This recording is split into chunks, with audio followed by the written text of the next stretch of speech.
just want to start out with a couple of things. The first is, what did you do for, and we'll go right down the line here, first with Edna. What did you do for most of your life?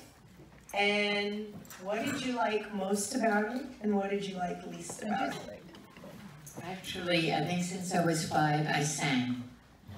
Any chance I got. Just chorus, just choir. And tell them where you sang. Oh, well, that was in 1980s. I was working at a club with my partner, who is now 92. And I went in and I was asked to sing Build for Somebody, and I sang our national anthem, and the Russian anthem, which I had to learn phonetically, at Madison Square Garden, a cappella. And that was quite a big thrill, walking out on the red carpet. And since then, I've just sung every chance I got, in theaters and clubs, a lot of clubs, singing with my partner, 14, 30 Were there any years. pitfalls to that?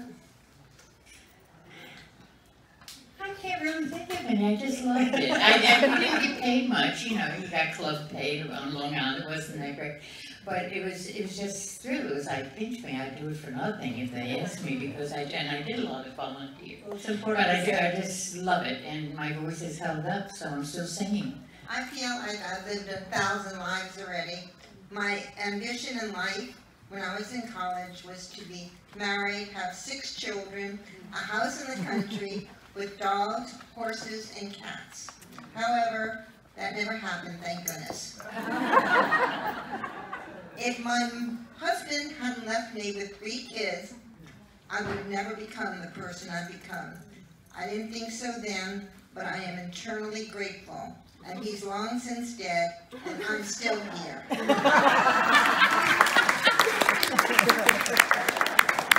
And I've never thought about age. I just do. I'm too busy living life to worry about my age. And the reason why I'm here this long, which I won't tell you how long, but this long is because I still have a lot to do in this world. And I don't want to leave it until I accomplish whatever I have to. And I don't even know what that is.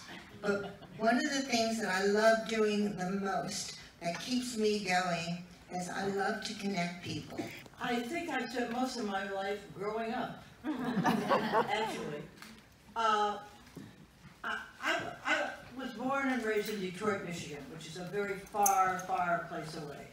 I ran away, well, I ran away from my family when I was about 18. I was at the University of Michigan, and I got married when I was 19. That was the only way we could get out of the house. Growing up is a process, because we, as a culture, never get what we need.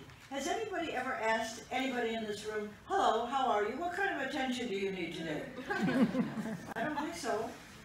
And I've spent the last 22 years researching, documenting, and talking about what attention means to each one of us. Well, yes. My passion after, well, first I have to agree with so many speakers here. For instance, I never did think about age. To me, I never thought, well, I'm 20, I'm 30. I'll tell you when I did think about it. When I was 31, I remember saying to somebody, do you know I'm 31? Do you know how? And that person said, yeah. I said, oh my God, I'm so old. Okay. And that is the only time in my life that I could remember thinking about age. To me, when I became 50, I decided to throw myself a big party. That was my first party that I threw myself, that I can remember. And my motto is, 50 is fabulous, 60 is sensational, 70 sizzled, and 80 seems to be very enchanting. As far as traveling, I got married too at 19. That was my only goal. My only goal from the time I was 14 to 19 was to land the guy that I wanted to marry. And I did. And I was thrilled. And we had children.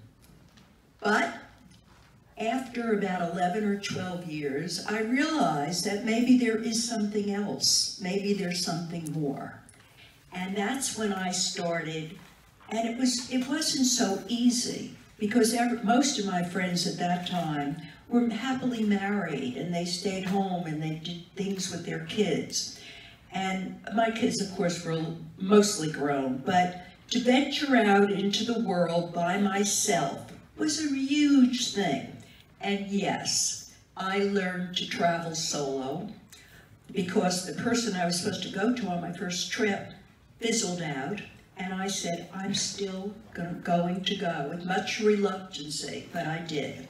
And I have never stopped traveling on my own in the cheapest way that I can, which is backpacking, staying in hostels. And to tell you the truth, I have a little more money now than I had 50 years ago, but I still get a big kick out of traveling the solo route and spending time traveling with a lot of young kids and older people too.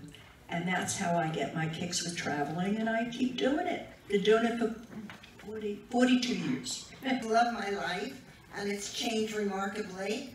And just get out, just worry about what you wish for, because if I got what I wished for originally, I wouldn't be sitting here today.